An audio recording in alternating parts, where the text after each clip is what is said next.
জামাই চলে যাচ্ছে, তাই শাহিদা বেগম একের পর এক রান্না করে পাঠাচ্ছেন মেয়ের শ্বশুরবাড়ি। আজ এসেছে মধু ভাত।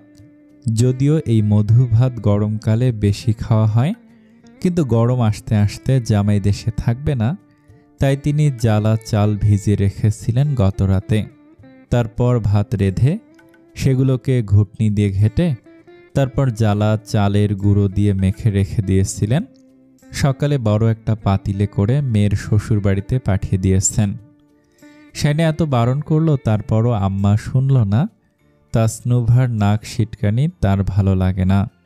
মধু ভাত তাজদার সিদ্দিকী খাবে কিনা সেটা নিয়েও মনে সন্দেহ ছিল, কিন্তু তাজদার সিদ্দিকী চুপচাপ খেয়েছে। অবশ্য সে না দেখা মতে অন্যদিকে মুখ করে বসে খেয়েছে। তার মুখ দেখলে সেনে বুঝেই যেত এটা তার অতটা পছন্দ হয়নি। শাইনার মন রাখতে খেতে হয়েছে এক বাটি। রায়হান আর তৌসিফ ঠোঁট টিপে হাসছিল তার কাণ্ড দেখে। বেচারা বউয়ের মন রাখতে কত কষ্টটাই নাই করতে হচ্ছে।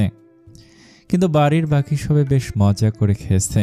শাহিদা বেগম রওশনারাকে পুকুর ঘাটে দেখেছিল, তখন জিজ্ঞেস করেছিল তাজদার খেয়েছে কিনা। রওশনারা বলেছেন বেশ মজা করে খেয়েছে। ও আর নুভা দুই ভাই বোনের সহজেই কোনো কিছু পছন্দ হয় না শুরুতেই, পরে আবার ওটাই খায়।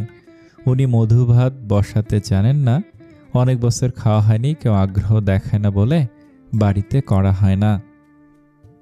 তিতলি, তৌসিফ, রায়হান, ঝিমলি বেশ মজা করে খেয়েছে। ঝিমলির কাছে এটা নতুন ছিল। তার কাছে পায়েস, টক দইয়ের দুই মাঝামাঝি নতুন স্বাদের ডেজার্টের মতো মনে হয়েছিল। খুব মজা লেগেছে। তাসনুভা ভয়ে খায়নি। মধু ভাত খেলে ঝিমুনি শুরু হয়, এসব কথা সে শুনেছে। ঝিমোতে থাকা মানুষ তার কাছে বিরক্তকর লাগে। শোরুমে গিয়ে তার ঝিমুনি পেলে তখন। তাছাড়া এমন উইয়ার্ড খাবার কোথা থেকে আবিষ্কার করে মানুষ। কিন্তু দুপুরে বাড়ি ফিরে ফ্রিজ খুলে দেখলো আইসক্রিমের বাটিতে উপরে নারকেল কুচি ছিটিয়ে কিছু একটা রাখা আছে। সে খেতে খেতে পুরো বাটি শেষ করে ফেলল। জোহরা বেগম এসে বললেন, সকালে খাবে না বলেছিলে, এখন মজা লাগলো? তাসনুভা অবাক হয়ে বলল, এগুলো মধু ভাত ছিল তো কি? তাসনুভা বাটিটা ধুয়ে নিতে বলল, ভালো ছিল, এভারেজ। শাইনা ইদানিং অদ্ভুতভাবে ভাত খায়। তাজদা সেটা লক্ষ্য করেছে। সে রান্নাঘরে একা একা অল্প করে খেয়ে বসে থাকে। এই অভিযোগ আসার পর থেকে তাজদার তাকে নিজের পাশে বসে খাওয়ায়। সে খেয়াল করেছে শাইনা একদিন ঝোল ছাড়া সাদা ভাত খায়, মাছ ভাজা কিংবা মাংস দিয়ে। অন্যদিন মাছ মাংস ছুঁবেও না, শুধু সবজি মেখে খায়। অন্যদিন ঝোল দিয়ে মেখে ভাতের রং লাল করে, তারপর মুখে তোলে। কাঁচা মরিচ পারে না এক লোকমা একটা করে খেতে। তাজদারের জিভ পুড়ে যায় দেখলে, এই মেয়ে কি পাগল? ফলমূলের ক্ষেত্রেও তাই। একদিন আপেলের গন্ধ সইতে পারে না, অন্যদিন সারাক্ষণ আপেল চিবোতে থাকে। ড্রাগন ফল সে খায় না, নাম শুনলেই বিরক্তি প্রকাশ করে। কিন্তু একদিন দেখা গেল এত তৃপ্তি নিয়ে খাচ্ছে, দেখে মনে হয়েছে এত মজার ফল সে আর কোনোদিন খায়নি। কি অদ্ভুত ব্যাপার স্যাপার। রোদে কাপড় চোপড় শুকানোর ক্ষেত্রে খুব সতর্কতায় আছে শাইনার। সে রোদে কাপড় চোপড় না শুকিয়ে গায়ে দেয় না, কেমন একটা ভেজা গন্ধ থেকে যায় মনে হয়। কেচে কাপড় না ধুলেও তার পছন্দ হয় না। এতদিন তাজদারি কাপড় চোপড় ধুয়ে দিয়েছে। শাইনা সেসব দেখে ওয়াশিং মেশিনে ধুয়ে ফেলতো অনেকবার। তার কাপড় চোপড় কেউ ধুয়ে দেবে, এসব তার কাছে অস্বস্তিকর। কিন্তু তাজদার নিজের কাপড় চোপড়ের সাথে তার কাপড় চোপড়ও ধুয়ে ফেলত। বিছানার চাদর, দরজা, জানালার পর্দা ধুতে হলে সেদিন পুকুরে চলে যেত। পুকুরে কাপড় চোপড় ধুতে আরাম। তিতলি এসে বলতো, এখনো সাবান ঘষে যাচ্ছে, আজ রাত নামবে তবু কাপড় ধোয়া শেষ হবে না। কাপড়ে এমনভাবে সাবান ঘষে সাবানের সুগন্ধি ঘর জুড়ে মমা করতে থাকে। তাকে এভাবে কাপড় ধুতে দেখে শাহিদা বেগম সাথে সাথে ফোন করে বলেছিল, তাজকে কাপড় ধুতে দিয়েছিস নাকি? শাইনা বলল, আমি মানা করেছিলাম। তারপরও শোনেনি। আমি বললে কোনো কথাটা শুনে বলো।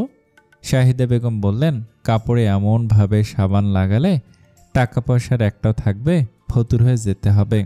ও তো কাপড় কাচতেই জানে না, সাবান লাগাচ্ছে আর হাত দিয়ে একটুখানি কষলে পানিতে চুবাচ্ছে। শাইনা মায়ের কথা শুনে হেসে ফেলেছিল। সে এতগুলো দিনও তাজদার সিদ্দিকীর আয়ের পরিমাণ সম্পর্কে জানে না। কৌতূহলও দেখায়নি, মনে হয়েছে অপ্রয়োজনীয় কৌতূহল, পরে সে এমনিতে জানতে পারবে। কিন্তু ব্যয় সম্পর্কে তার ধারণা হয়ে গিয়েছে। এত খরুচে না হলে ঢাকা শহরে তাজদার সিদ্দিকীর আরও অনেক ফ্ল্যাট হতে পারত।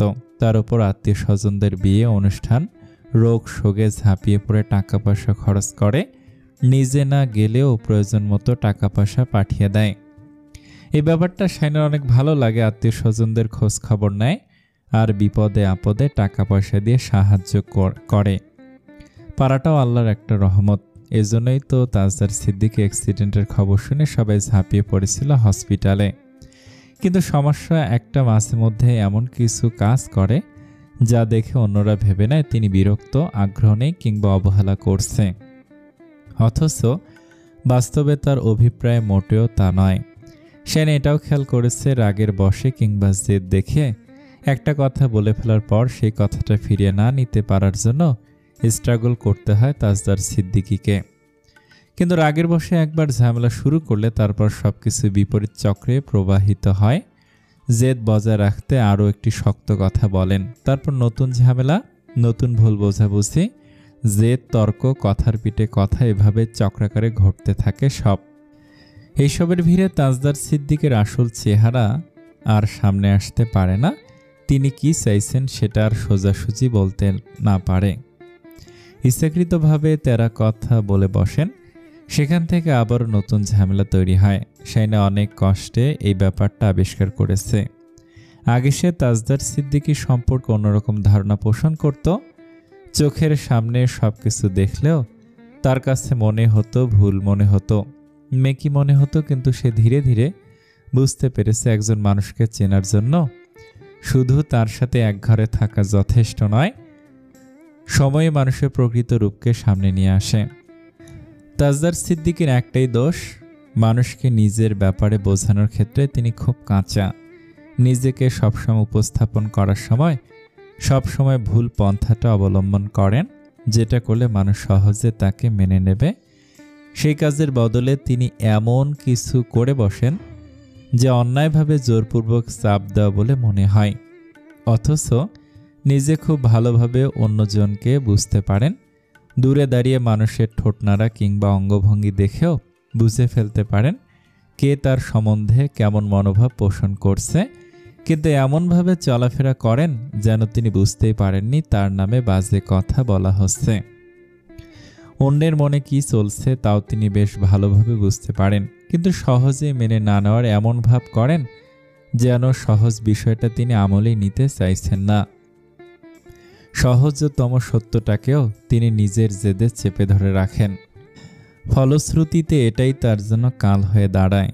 শাইনার বিয়ের শুরুর দিনগুলোর জন্য এখন খুব আফসোস হয়। সে জানে না তাজদার সিদ্দিকের আফসোস হয় কিনা, কিন্তু তার হয়। সে যদি ছোটবেলার সেই দিনগুলোর কথা পুরোপুরি ভুলে গিয়ে নতুন জীবনটা শুরু করত, হয়তো শুরু থেকে তাজদার সিদ্দিকের এই রূপটা তখন থেকে আবিষ্কার করতে পারত।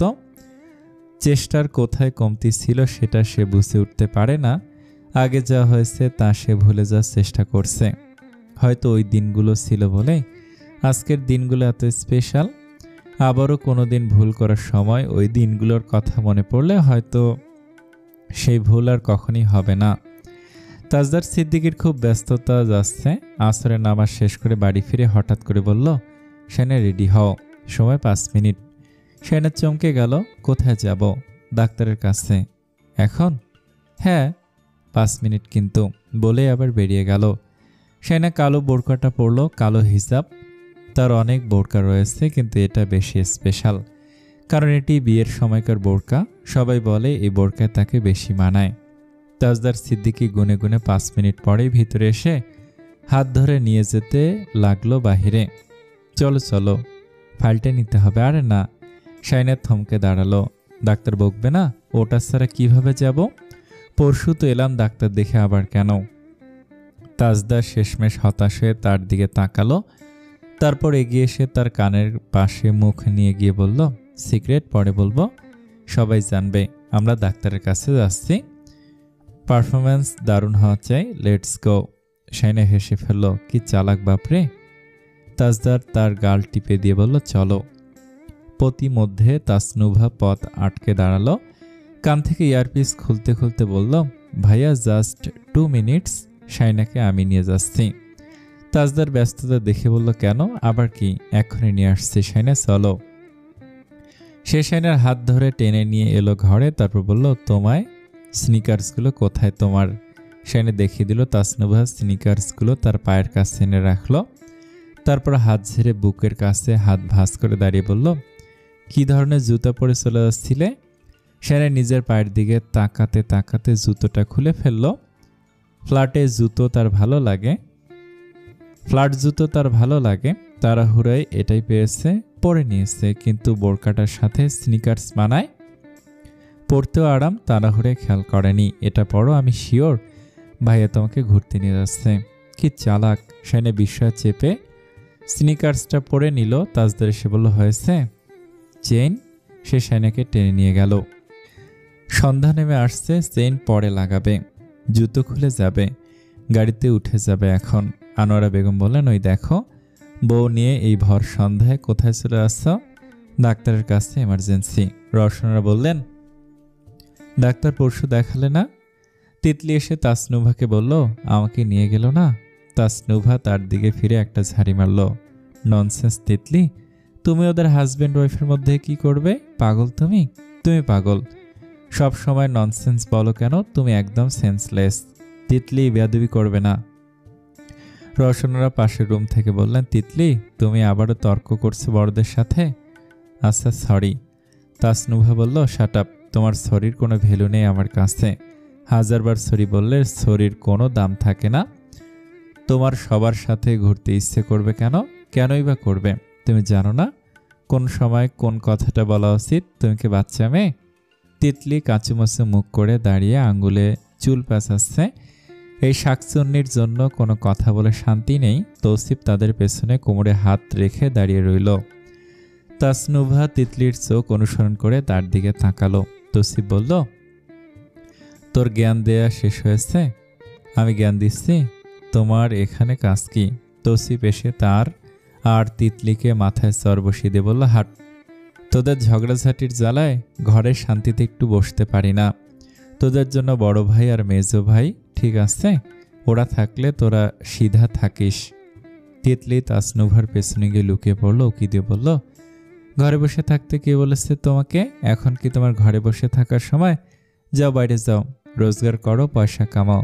ঘরে বসে বসে চাচ্চুর অন্ন ধ্বংস করছো কেন? হোয়াই? জবাব দাও বৎস। তৌসিফের সোয়াল ঝুলে পড়ল। এখন বোনের পেছনে দাঁড়িয়ে কথা বলছে। তুই তো দেখছি নাম্বার 1 পোল্টিবাস, এখন ওর সাইডে চলে গেলি তো কি? তোমার মাথায় উঠে নাচতে বলেছ? সারাক্ষণ মারো কেন আমাদের? তোমার বউয়ের সব চুল ছিঁড়ে ফেলবো আমরা, প্রতিশোধ নেব। প্রতিশোধ? তুমিও তো মেজো ভাইয়ের মতো লন্ডন উড়াল দেবে। তখন তোমার বউকে আমি আর আপু মিলে এমন মার দেব, ভাইরে ভাই, মার খেয়ে তোমার বউ ফিট ফিট করে কাঁদতে কাঁদতে বাপের বাড়ি চলে যাবে। তৌসিফ কপাল চেপে ধরল। ভাই, আমি এই কাকে পকেট খালি করে আচার চকলেট খাওয়াই? এত বড় ধরিবাজ তো বাপের জন্ম দেখিনি। তাসনুভা এতক্ষণ চুপচাপ ওদের তর্ক শুনছিল, এবার অধৈর্য হয়ে গর্জে উঠল, ভাইয়ে তুমি আমাকে মারলে? তৌসিফ তার দিকে তাকে দ্বিগুণ গর্জে বলল, ধুর শালা, কোন মান্ধাত্তার আমলে মারলাম সেটা নিয়ে এখন প্রশ্ন করছে। এই ছাগল দুটোকে কাদের গলায় যে ঝুলাবো আল্লাহ। বলতে বলতে সে সেখান থেকে সরে পড়ল। তাসনুভা অবাক হয়ে তিতলির দিকে চেয়ে বলল, তুমি ছোট ভাইকে এখনো আচার চকলেট আনতে বলো? তুমি বড় হবে না কখনো? তিতলি দুপাশে মাথা নেড়ে বলল, না, আমি বড় হতে চাই না, ছোটবেলা থেকে খেয়ে এসেছি, খেয়েই যাব। ছোট বোনের জন্য সবাই আচার চকলেট আনে, it's normal. You know what Titli, you are just disgusting. Okay, I love you. Titli. তার চিৎকার শুনে রওশনারা চলে এলো, কিন্তু তিতলি তার আগে সেখান থেকে পালিয়েছে। শাইনা গাড়ি থেকে নামতেই উবু হয়ে জুতোর চেন লাগাতে গেল, কিন্তু পারল না। তাজদার এসে বলল, কি হলো, নামো। শাইনা জুতোর দিকে তাকালো। তাজদারও চোখ নিচু করে তার জুতোর দিকে তাকালো। তারপর বসে চেনটা লাগিয়ে দিতে হাত ধরে বলল, চলো, এখন কোথায় যাব? স্ট্রিট ফুড খাবো? শাইনার চোখে মুখে ঝলমল করে উঠল। তাজদার বলল, আমার মাথা খারাপ। সাথে সাথে শাইনার মুখ থেকে হাসি সরে গেল। না থাক, আজে বাজে জিনিস খাওয়া যাবে না, আর কয়েক মাস পরেই তো। সূর্য পশ্চিম দিকে ধীরে ধীরে ঢলে পড়ছে। গাড়ি থেকে নামা মাত্রই গোধূলির আকাশ দেখে শাইনা বলল, একদিকে কুয়াশা নামছে, আরেকদিকে সূর্য ডুবছে, এখন দেখুন। তাজদার পশ্চিম দিকে তাকালো, তারপর তার দিকে তাকিয়ে বলল, দেখলাম, মারাত্মক কিছু না, স্বাভাবিক। শাইনা গাল ফুলিয়ে তাকালো। ধুর, এই লোকের সামনে কোনো কথা বলে শান্তি নেই। রাস্তার দুপাশে সারি সারি গাছ, বেশ চওড়া রাস্তা। রাস্তার পাশের হাঁটার জায়গায় সাদা মাটি। কিছুটা পথ হেঁটে গেলে কয়েকটা দোকানপাট দেখা যাবে। শাইনা জানতে চাইল, এখানে হাঁটতে এসেছি? তুমি চাইলে দৌড়াতে পারো, এমনকি ডান্সও। যা। মাথা দিয়ে তাজদারের বাহুত ঘষা দিল সে। তাজদার শব্দ করে হেসে উঠল। শাইনা তার শালটা পিঠের সাথে জড়িয়ে দুহাতের পাশে রাখতে রাখতে বলল, আপনি চাদর আনেননি? ঠান্ডা লাগবে কিছুক্ষণ পর, জ্যাকেটও তো পরেননি। চাদর আসছে গাড়িতে, ওটা এখন নিয়ে নিন, এখনও ঠান্ডা লাগবে, পরে নেব। না, এখন নিন, এত জোরাজুরি পছন্দ না আমার। বলতে বলতে গাড়ি থেকে চাদরটা নিয়ে গায়ে জড়ালো। শান্তি? শাইনা মাথা কাত করে জানালো, শান্তি। দুজনে পাশাপাশি কিছুটা পথ হাঁটলো। সন্ধ্যা নেমে এসেছে প্রায়। মাগরিবের আজান হচ্ছে। শাইনা বলল, আপনার নামাজ? তাজদার ইশারার সামনে দেখিয়ে দিল একটি চায়ের দোকান। ঝকঝকে নতুন দেখাচ্ছে, মনে হচ্ছে নতুন খুলেছে, আগে তো এখানে চায়ের দোকান ছিল না। শাইনা বলল, আমি ওখানে বসবো? আরে না, চলো। শাইনা ধীরে ধীরে হাঁটতে লাগলো। তাজদারের হাতের মুঠোয় তার হাতটা। ধীরে ধীরে কুয়াশায় জড়িয়ে আসছে চারপাশ। দেখতেও শান্তি লাগছে। চোখের সামনে অন্ধকার নেমে এলো। শাইনা এবার মসজিদ দেখতে পেল। এই এলাকার সবচেয়ে বড় মসজিদটি। এই মসজিদের ব্যাপারে অনেক শুনেছে সে। তাজদার তাকে নিয়ে গেল মসজিদের গেটের সামনে। শাইনা দেখলো মুসল্লিরা ঘাটে নেমে উজু করছে। সে ঘুরে ফিরে মসজিদের চারপাশটা দেখতে লাগলো। চারিদিকে আলো জ্বলে ওঠায় কেমন জৌলস ফিরে পেয়েছে এই শীতল সন্ধ্যা। এবার আরও ভালো লাগছে শাইনার। ভেতরটা কেমন উৎফুল্ল হয়ে আছে। সে অনেকক্ষণ পরে তাজদারের দিকে তাকালো। আমি এখানে কি করব? এসে জানাচ্ছি, তুমি ওখানে গিয়ে বসো। মসজিদের পাশে যাত্রী ছাউনির কাজটায় শাইনাকে রেখে গেল সে। দুজন বৃদ্ধ মহিলার পাশে শাইনা বসে রইল। তারা কৌতূহল ধরে রাখতে না পেরে জানতে চাইল, ও মেয়ে, ওটা তোমার জামাই? জি। বাড়ি কোথায়? পটিয়ায়। আর অনেকগুলো প্রশ্ন। নামাজ পড়ে মুসল্লিদের সাথে সাথে নামাজ পড়ে বের হয়ে এলো তাজদার। শাইনা তাকে দেখা মাত্র দাঁড়িয়ে পড়ল। তাজদার কাছে আসতেই শাইনা ফিক করে হেসে ফেলল। তাজদারের কপাল কুঁচকে গেল। হাসছ কেন? আগে কপাল ঠিক করেন। করলাম। আপনি মসজিদে টুপি পরে চলে এসেছেন। তাজদার সাথে সাথে মাথায় হাত দিল। হেসে ফেলল শাইনার সাথে। তারপর সেটা খুলে পকেটে ভরে নিয়ে বলল, কিছু হবেন? ওখানে অনেক কিছু এমনিতেই, অনেক টুপি এমনিতেই পড়ে থাকে। তৌসিফকে বলবো 10টা দিয়ে যেতে, চলো। শাইনা মজা করে বলল, ডিজিটাল টুপি চোর। তাজদার ভেজা চুলগুলো হাত দিয়ে ঝাড়তে ঝাড়তে বলল, তুমি কত বড় চোর সেটা তো তুমি জানো না। শাইনা অবাক হয়ে বলল, আমি কি চুরি করেছি আজব? তাজদার আর কথা বলল না। শাইনার হাত ধরে নিয়ে যেতে যেতে বলল, বেশি কথা বলছো আজকাল। শাইনা যেতে যেতে বলল, কি যেন বলবেন বলেছিলেন? তাজদার বলে উঠল, ও হ্যাঁ, তোমাকে এখানে কেন এনেছি? কেন? আমি লন্ডন থেকে ফেরার পর আব্বুদের সাথে মসজিদে এসেছিলাম। তুমি তখন আমাকে দেখা দিতে রাজি হচ্ছিলে না। আমি ফ্যামিলির সাথে ফাইট করছি, আর আপনি আমাকে দেখে পালিয়ে বেড়াচ্ছিলেন। ওইসব মনে পড়লে এখন মনে হয় একদম ইচ্ছে মতো দেই। শাইনা তার মুখের দিকে তাকে কথা শুনতে শুনতে হাসলো। তারপর বলল, আচ্ছা, তারপর? তখন আমি এই মসজিদে এসে নিয়ত করেছিলাম, তোমাকে যদি আমি কোনোভাবে পেয়ে যাই তাহলে এই মসজিদে এসে 2 রাকাত নফল নামাজ পড়ব। তোমাকেও একদিন এই মসজিদের সামনে নিয়ে আসব। নফল নামাজ পড়েছেন? তাজদার তার দিকে তাকালো, ঠোঁট বাঁকিয়ে বলল, অনেক আগেই। আমি কথা দিয়ে কথা রাখি, অনেকবার এসেছি এই মসজিদে। যেমনভাবে বলছো যেন আমি কথার খেলাপে ওস্তাদ। শাইনা হাসি চাপা দিয়ে বলল, তারপর? তাজদার এবার রেগে গেল। তারপর তোমার মাথা বেকুব চণ্ডী। আজ নিয়ত করেছি পরের বার দেশে এলে জুনিয়রকে নিয়ে আসবো। তোমার এত হাসি পাচ্ছে কেন? পারো তো এটাই। শাইনা তার বাহুতে মাথায় হেলান দিয়ে বলল, আপনি বিয়েটা করার জন্য আর কি কি করেছেন? তাজদার রাগ দেখে তার হাত ছেড়ে দূরে চলে গেল। যে মেয়ে কোনো কিছু সিরিয়াসলি নেয় না তাকে এত কিছু বলতে ভালো লাগে না। খানিকটা গম্ভীর হয়ে গেল তার মুখ। শাইনা তাকে চুপ হয়ে যেতে দেখে তার পিছু পিছু হেঁটে নিজ থেকে হাত ধরে ফেলল। তাজদার মাথা ঘুরিয়ে তাকালো তার দিকে, তারপর তার ধরা হাতের দিকে। শাইনা ভুরু নাচিয়ে বলল, আপনার রাগের ফ্যাক্টরিটা কোথায়? ঠিকানা দেন, একটা বোম মেরে আসি। তাজদার আরো গম্ভীর মুখে বলল, তুমি এসবই পারবে।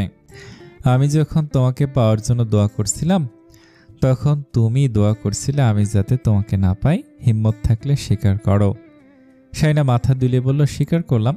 আপনিও এটা স্বীকার করুন যে আপনি আমার সাথে ছোটবেলায় এমন এমন কাণ্ড করেছিলেন যার জন্য আমি ওই রকম দোয়া করতে বাধ্য হয়েছিলাম। তাজদার তার সাথে আর কোনো কথা বলল না, শাইনাও না। সামনে একটা দোকান থেকে 2 প্লেট ভেলপুরি কিনে নিল তাজদার। সে এখানকার ভেলপুরির রিভিউ পেয়েছিল তাসনুভার কাছ থেকে। শাইনা খেতে পারবে, কোনো সমস্যা হবে না। শাইনা বলল, আপনিও খাবেন? তাজদার চট করে তার দিকে তাকালো, তারপর শান্তভাবে বলল, না, দুটোর জন্য, দুটোই তোমার জন্য। শাইনা মনে মনে খুশি হলো, কিন্তু লজ্জা পেল তাজদারকে এমনভাবে তাকাতে দেখে। দূর, সে মাঝে মধ্যে এমন কাজ করে বসে। সে খেতে খেতে তাজদারের দিকে বাড়িয়ে দিল, খান। তাজদার বলল, এসব আমার ভালো লাগে না। শাইনা বলল, আপনার কি ভালো লাগে সেটা একটু বলবেন? তাজদার আবারও তার দিকে তাকালো। শাইনা বলল, এত রাগ করেন কেন হুটহাট? কালকের পর আর রাগ করার জন্য আমাকে পাবেন? তোমাকে আমি কখনো পেয়েছি? শাইনা হেসে ফেলল, না তো, বাচ্চাটা আকাশ থেকে টুপ করে পড়ে পেটের মধ্যে ঢুকে পড়েছে বলে সে হাসতে লাগলো। তাজদার বেশি রেগে যাচ্ছে মনে হতে শাইনা নিজেকে সামলে নিয়ে বলল, আচ্ছা বেশ, পরের বার দেশে এলে খুব ভাব জমাবো, ওই ভাবের দরকার নেই আর। শাইনা এবার চুপচাপ খেতে লাগলো, আর কোনো কথা বলল না। নিজেরটা শেষ করে তাজদারের হাতে থাকা প্লেটটা নিয়ে খাওয়া শুরু করলো। তাজদার মনে মনে ভাবলো, কি পরিমাণ পেটুক হয়ে গিয়েছে মেয়ে। শাইনা তাকে জোরপূর্বক দুটো খাওয়ালো। খাওয়ার শেষে তার খুব ঝাল করছিল। তাজদার দুটো হাওয়াই মিঠাই কিনে নিয়ে এলো। শাইনা বলল, আপনার রাগগুলো এই হাওয়াই মিঠাইয়ের মতো, দেখতে বিশাল, কিন্তু গালে দিলে টুক করে মিলিয়ে যায়। তাজদার কোনো কিছু বলল না আর। শাইনা তার শালটা ভালো করে জড়ায়নি দেখে শালটা ভালো করে জড়িয়ে ইশারায় বোঝালো চুপচাপ তার সাথে হাঁটতে। আর কোনো কথা হলো না। তারপর চুপচাপ। তাজদার চুপচাপ গাড়িতে গিয়ে বসলো। শাইনা গাড়িতে উঠল না। তাজদার বেরিয়ে এসে তার হাত ধরতে শাইনা বলল, আমি জানি আপনি এত তাড়াতাড়ি বাড়ি ফেরার জন্য বের হননি, সরি, আর কোনো মজা করব না।